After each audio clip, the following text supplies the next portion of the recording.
What up, gang? Carolina Jackpot time coming at you. It is Wednesday afternoon. Hope everybody's doing good today. Before I get into the subject of today's video, I want to take care of one little housekeeping item, and that is Friday night, November 28th at the Calloways Sports Bar and Grill in West Columbia, which is on Highway 1, directly across from the Walmart. We will be doing a live recording of the Rob and Kel Show, where we'll make picks on the rivalry week games, and we will also have a fun-filled night full of drinking, contests, games, etc. It's going to be a lot of fun. We're going to start it up about 8 o'clock. If you're in the Columbia, South Carolina area, or anywhere in the surrounding area, really, and you watch the podcast, enjoy that, you want to come out and meet myself, meet Rob, have fun, have some drinks, we'll have a good old time. We do this every year. I think this is the third or fourth year that he and I have done it, and he was doing it back before I started doing the podcast with him. So we have a heck of a good time. That is November the 28th, that Friday night, the night before the South Carolina Clemson game. Hey, that game's not going to be worth a shit. Might as well do something that weekend. It's going to be fun. So come on out to Calloways, have some fun with us. Highway 1 in West Columbia, directly across from the Walmart, Calloways Sports Bar and Grill. I will put the link to that establishment down in the description box below this video. Now, getting to the subject of what I want to talk about today.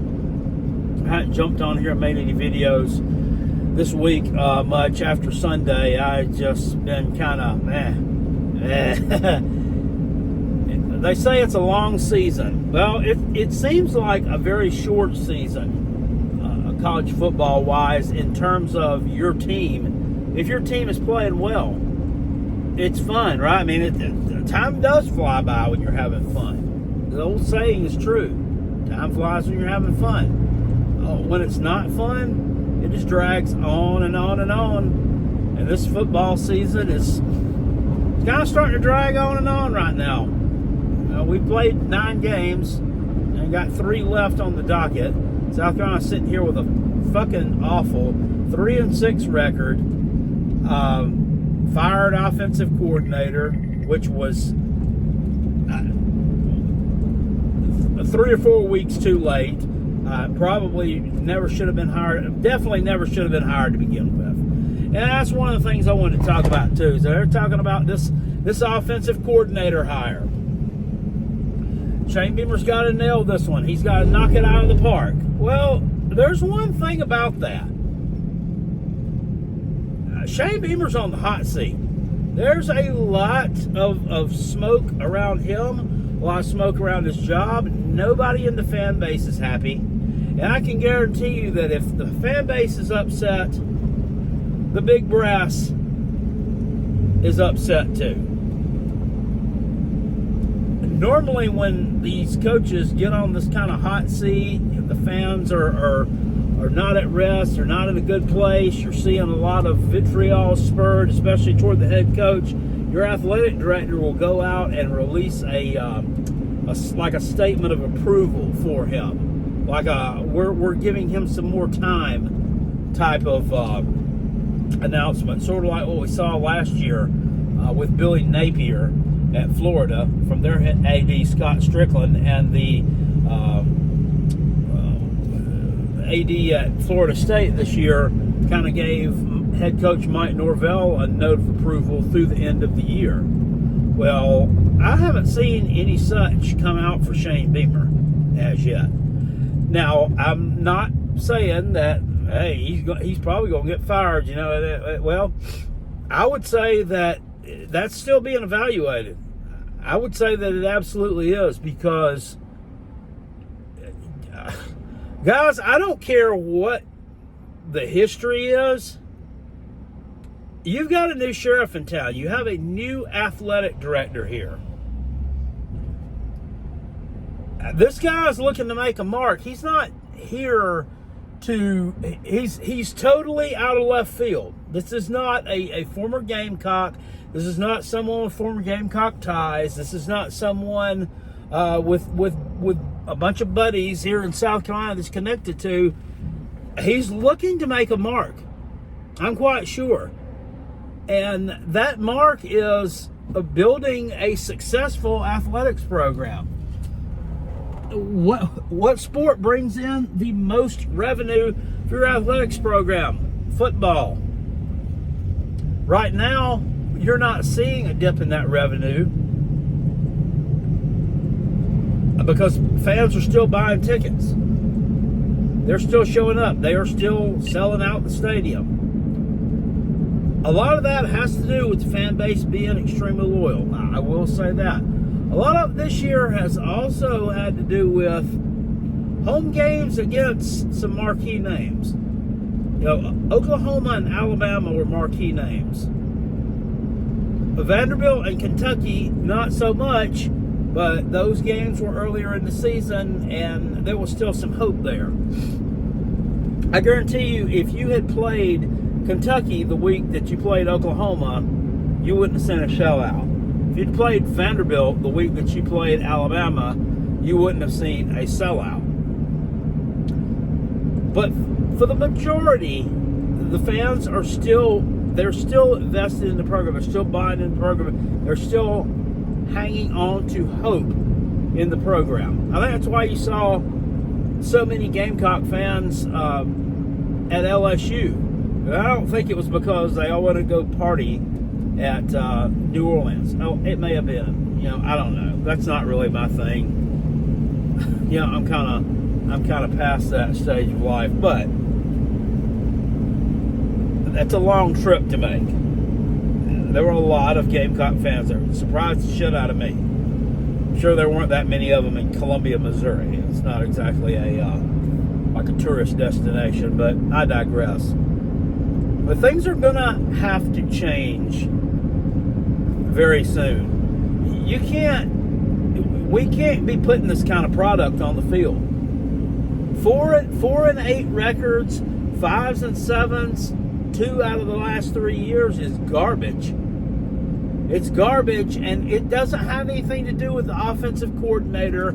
You can blame it on that. You can blame it on injuries. You can do whatever you want to, but ultimately the man in charge is your head coach.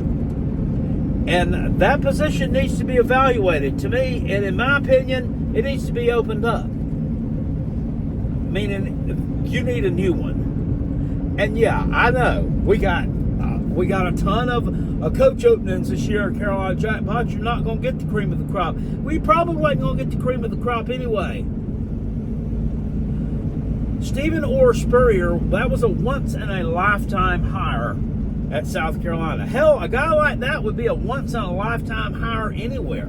Imagine hiring a coach with that kind of resume to lead your program. It'd been like, well, he wasn't even that.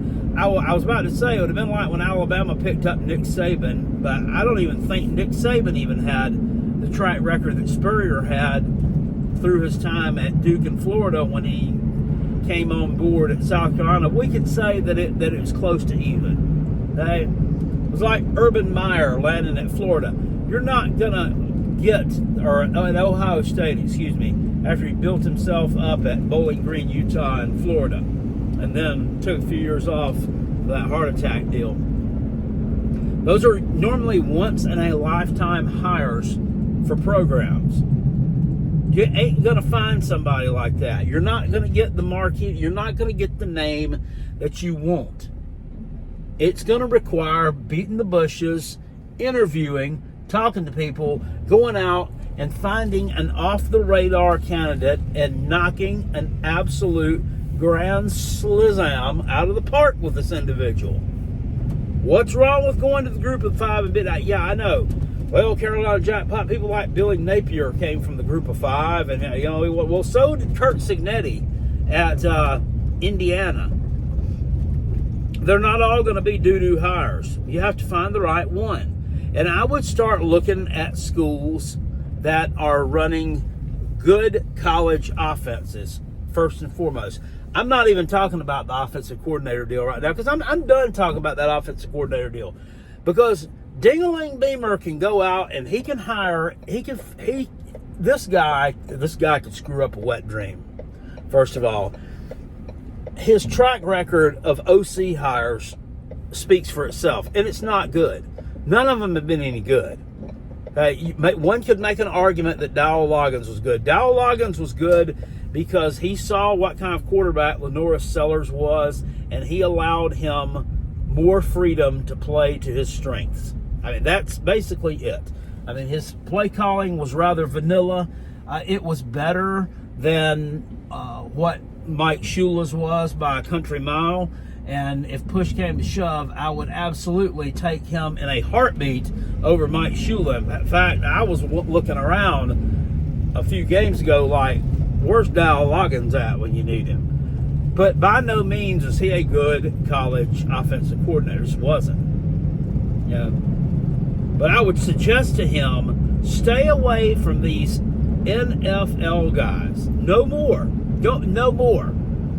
I don't want one with one lick of experience in the NFL, because it does something to them. I don't know what it is, but they go to the NFL, they get something ingrained in them, and then they can't shake loose of it for whatever reason. That was what they blamed Mike Shula. Carolina would do something offensively. We would dial up something that would actually work, and then he would never go back to it. In good college offenses ran by people like Steve Spurrier, they would find something that worked. They would find a scab. They would pick at it until it bled out. They would run that play over and over again until you couldn't stop it anymore. Both Mike Shula would find something that worked one time and then we'd go away from it. And our buddy JC over at 24/7, who does some of the Gamecock stuff, kind of tried to explain that away in that, saying, well, Mike Shula's an NFL guy, and, in the NFL, the defensive coordinators are too smart for stuff. You do something one time and it's successful. You can't really go back to the well again in that same game or anytime, in that series or whatnot, because they're too smart and they'll have it sniffed out. Okay, well, I mean, this is look. Can you not separate the two jobs? You're not doing the same damn thing anymore. If you were working in the grocery store and you got a job now as the meat department manager, and you used to be the produce manager, it doesn't mean that you're going to go out here and get a squash and shove it up a damn rib roast. You don't do that. It's two separate jobs. So I don't buy that as an excuse for him. There was no excuse for this guy. Shane Beamer was an absolute. He was lazy. Why don't we call it for what it was? He was fucking lazy for making him the offensive coordinator full time. He was an analyst working with quarterbacks last year, and by all accounts, he did a good job with that. You have the offensive coordinator job open up. We have people out there say, well, I believe Dowell Loggins was probably told to take that App State job because we wanted to get rid of him. Because we wanted to bring in Mike freaking Shula. And I can't believe that everybody was high on him, though, when he came in, including me.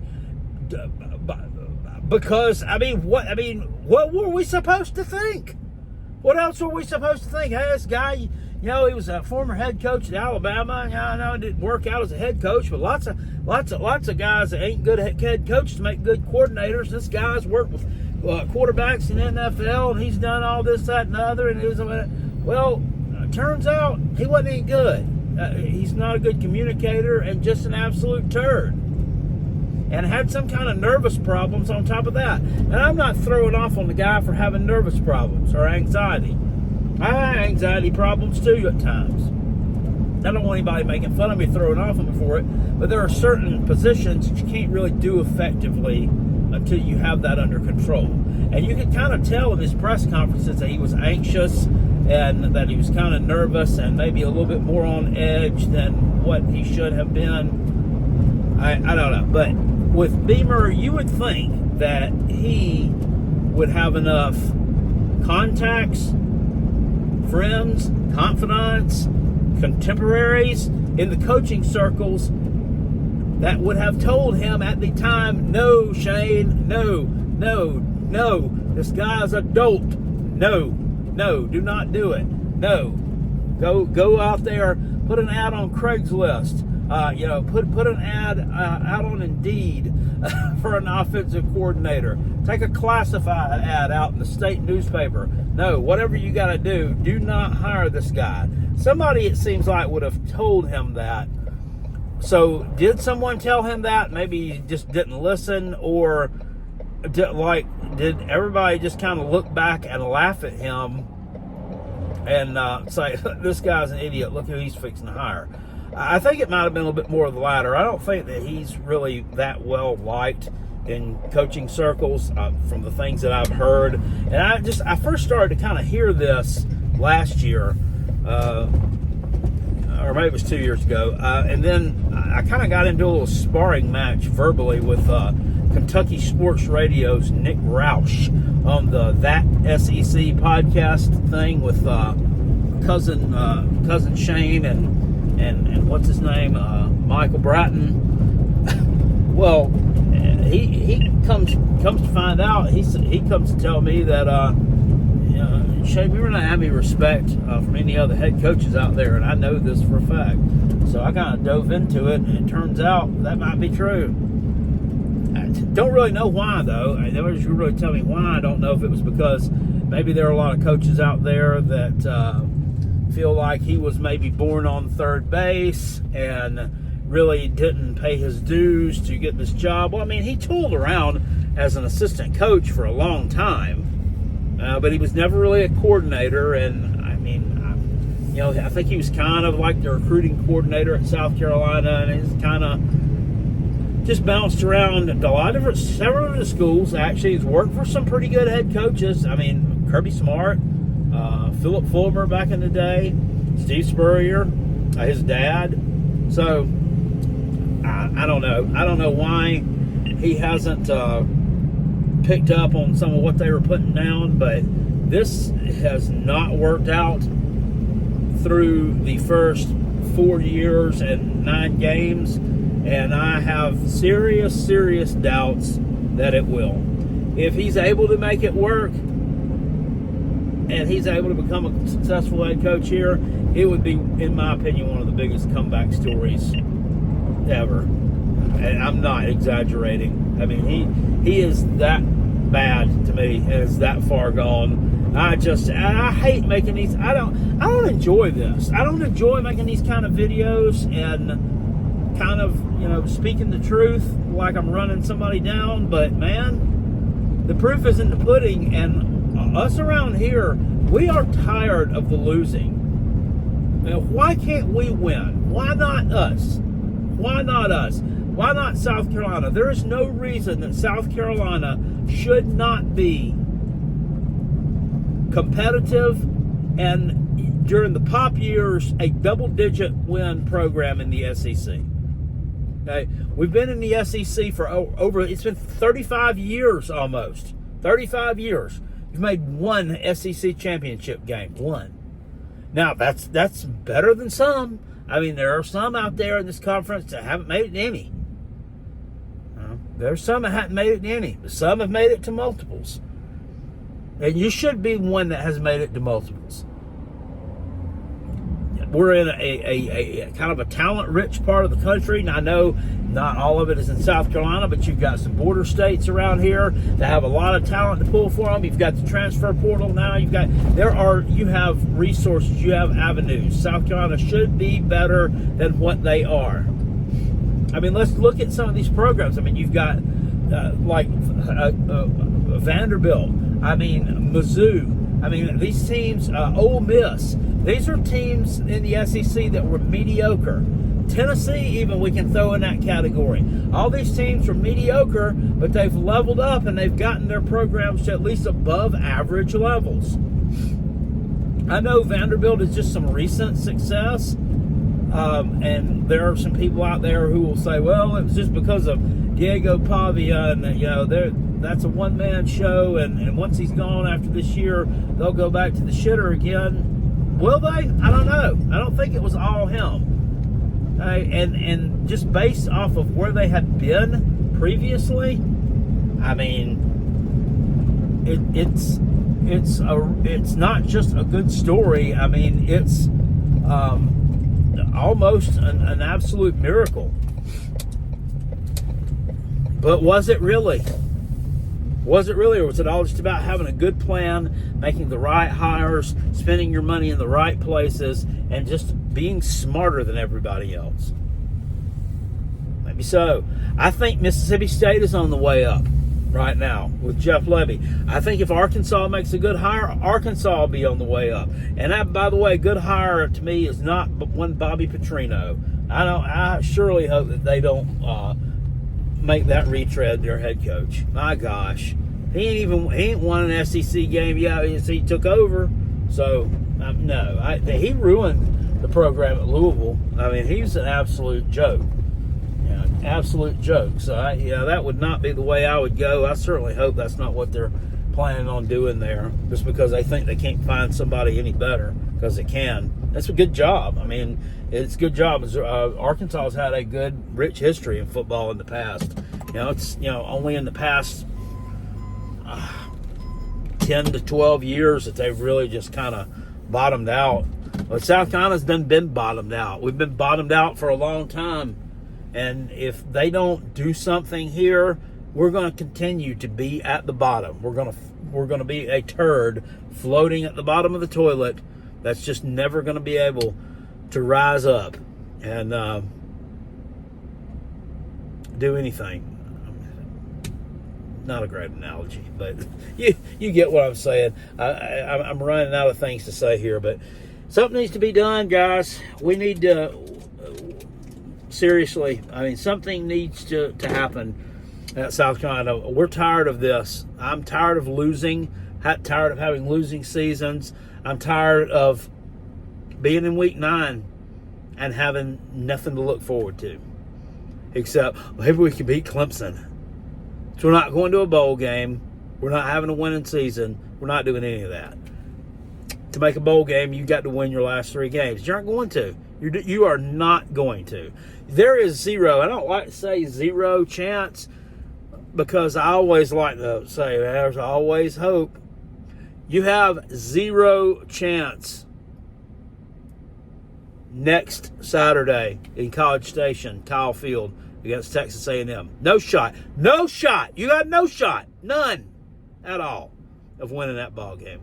The only shot you have is maybe keeping it close for a half, because you haven't proven to me that you can do that. I mean, you just absolutely cannot. If the game was in Columbia, maybe. But I actually think Texas A&M may be better than Alabama. They may really be.